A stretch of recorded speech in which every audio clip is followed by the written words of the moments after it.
There is a cost that most ADHD entrepreneurs are paying every single day. And the reason I'm bringing this up is because most people don't have a clue that they're paying it, because it doesn't show up on your bank statement, it doesn't show up in your revenue, but it shows up somewhere else, arguably way more important. It shows up in how long it takes for you to make decisions. It shows up in how you feel when you tell somebody the price. And it shows up in every "I'll try" instead of "I will." And if any of that resonates, and I imagine that it will, then stick with me here, because I'm going to show you exactly why that's happening and what we can do about it to make sure that you stop paying this hidden tax. Right, so a few years ago now, I was reading a really good book called The 6 Pillars of Self-Esteem by a guy called Nathaniel Branden. And I just got to the section where he breaks down specifically what self-esteem actually is. We're not talking about the fluffy Instagram version of what self-esteem is. We're talking about the actual formula, the pillars that make up self-esteem. I looked up from the book, I stared at a wall, and I remember thinking to myself, fuck. Because in that moment, I could see exactly what had been happening to me for a number of years. And more importantly, I could see what was happening to every single ADHD entrepreneur that I'd come across. So I want to start off by giving you an understanding as to what most people get wrong about self-esteem. They treat it like a feeling, like something that floats around and it either shows up or it doesn't. And because it feels that way, they try to fix it by doing things that target that feeling. They watch motivational content. They're told to say affirmations to themselves in the mirror to make them feel warm and fuzzy inside. And it works for about an hour and then it fades really quickly. And they end up exactly back to where they were. And the reason that happens is because you cannot override evidence with words. Our brains just don't work like that. Your brain is a data collecting machine. It is constantly gathering evidence about who you are, what you stand for, and what you're capable of. And it gathers that evidence through how you show up, the things that you think, how you behave, whether you follow through on your word or not. And it will always trust this evidence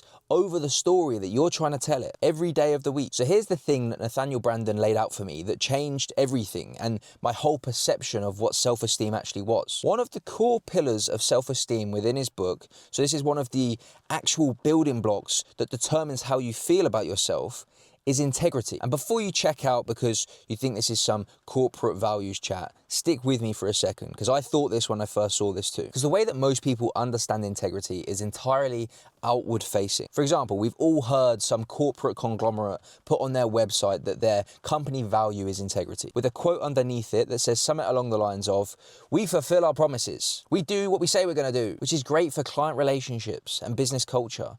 But it gets completely ignored when it comes to that relationship with yourself. And that is the gap. That was my penny drop moment. Integrity is not selective. It works exactly the same if you are making a promise to a client, to a friend, or to yourself. It operates under the same mechanism and thus has the same consequence if broken. So here's an analogy that really helped me to understand this, and I hope this is going to land for you as well. Imagine you've got a mate, I know, novel, right? And you've arranged to meet that mate for a coffee. And an hour before said coffee, he cancels. Fine, stuff happens. So you rearrange it for next week. And an hour before, he cancels again, and you rearrange again. Third time, same thing. How are you feeling about now meeting this person the following week? You're probably thinking, he's full of shit, right? Not because you all of a sudden decided to think badly about him, but because the evidence through his behaviors has built this case. And you've judged his character based on this evidence and his previous behaviors over the last 3 weeks. Now, here's what I want you to see. This is exactly what most of us are doing ourselves every day, before lunchtime even hits. We are breaking a week's worth of promises that our friends or clients could make in a single morning. We say we're going to get up when the alarm goes off and we hit snooze. We say we're going to do that thing after lunch and we don't. We commit to something small, but we negotiate our way out of it. And every single one of those moments is registered in your psyche, because you are the only person that is fully cognitively aware of everything you do, of every promise that you break with yourself. No matter what story you choose to believe, you cannot bullshit yourself. You see all of it, because when you lay down in bed at night, the only person behind those eyelids is you. And every day when you hit that pillow, your brain is building a case, either for you or against you, based entirely on the evidence that you've provided it with that day. Now, to make you not feel as bad, here is one of the smallest promises that I continuously broke with myself that had this tremendous compounding negative effect. For me, this continuous breaking of a promise came first thing in the morning. My alarm would go off and I would hit snooze. And in those moments, it sounds completely trivial. As I woke up and I hit that snooze button, it felt relatively inconsequential. I'd negotiate with myself. I'd rationalize. I'd say, it's 5 minutes, who cares? But compound that over weeks, months and years. And what you've actually done is repeatedly demonstrate to yourself that you are not capable or willing to do what you promised that you would. It's not just about the lost time, however, that was a very real consequence as well. It's the signal that I was sending myself first thing every morning. The first action of my day was proof that I cannot be trusted. I was not capable of doing what I said I was going to do. And then we wonder why later in the day, when we've got to back ourselves for something, there's this quiet voice niggling in the back of our mind, riddling us with self-doubt, questioning whether you're actually capable, competent, or confident enough to achieve the goal that you've set your mind on, to fulfill on that promise to the customer. And the truth is, that voice is evidence, and you gave it evidence. This is the hidden tax. Now, this is relevant for anybody, but here is why I believe that this is particularly savage for those of us that are higher up on the ADHD spectrum. Because let's be honest, our relationship with execution is already a little bit sketchy. We start things and we don't finish them. We make plans, but we abandon them. We run hot for 2 weeks and then we completely crash. Now, if you're listening to this, that will probably be a daily occurrence for a lot of you. I know it was for myself as well. But every one of these cycles that we find ourselves in is leaving a deposit. And by the time we get to a point in our businesses where we are making good money, we have been in the game for a couple of years, we've got good clients, our integrity deficit is massive. And the fact of the matter is, it bleeds into everything, which is why when I get onto a call with a new starter, it is extremely rare that any of them will outwardly come to me and say, Jack, I've got a confidence problem, but they don't need to. I can see it as clear as day. It's in the language they use. They use lots of I thinks instead of I know.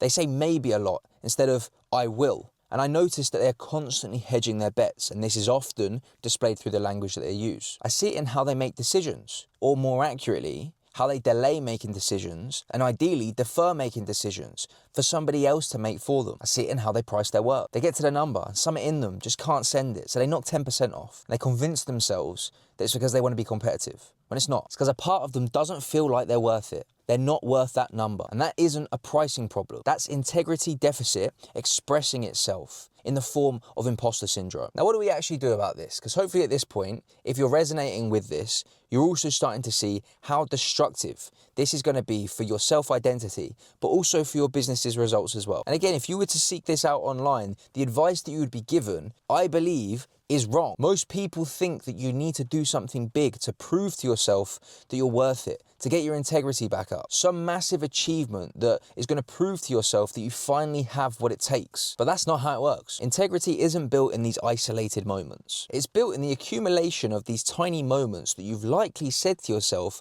are insignificant. And the irony is, it's actually the small ones that we think that are insignificant are the ones that cause the most amount of damage to our integrity, to our self-esteem, to our perception of self over the long run, because they're small enough that you feel totally justified in negotiating your way out of them. Because let's face it, you'd never no-show a client meeting, but you'll talk yourself out of making your bed 15 mornings in a row and barely even register it, except your brain is registering it, because it always registers it, whether you as the conscious being are aware of it or not.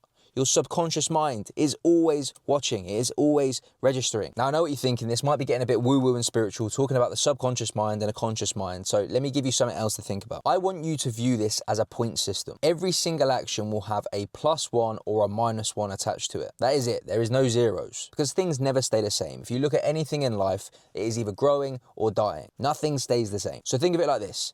Every promise you keep to yourself, you have gained 1 integrity point. And every promise you break, you've lost 1 integrity point. No exceptions. None of this, oh, that one doesn't count because it's small. As you've learned today, all of it counts. And the aim of the game is how many integrity points can you get by the end of the day and by the end of the week. And I guarantee you, the higher that number is, the more self-assured you're going to feel. And once you start looking at it through this lens, it reframes everything. Because if every action counts towards your integrity point system, then every action that you take is an opportunity. The cup on your desk that is to the right of you right now as you're watching or listening to this, take it down after finishing this video. If you're listening to this in the car, and your car is dirty, and you've been saying to yourself that you're going to clean it for the past 3 months, then clean it as soon as you finish this now. At least take something from the car out into the house and put it into the bin. It is not because the cup or the car matters, but because your brain is always watching. And every time you operate like this, you are stacking evidence for the person that you're wanting to become. And once you start stacking it in the other direction, something will shift inside of you. We're not talking in some dramatic overnight way where you wake up in the morning, you look in the mirror and you've got a halo over your head, but in a quiet, consistent way. There will be this growing sense of, I do what I say I'm going to do. And when that starts to compound day after day,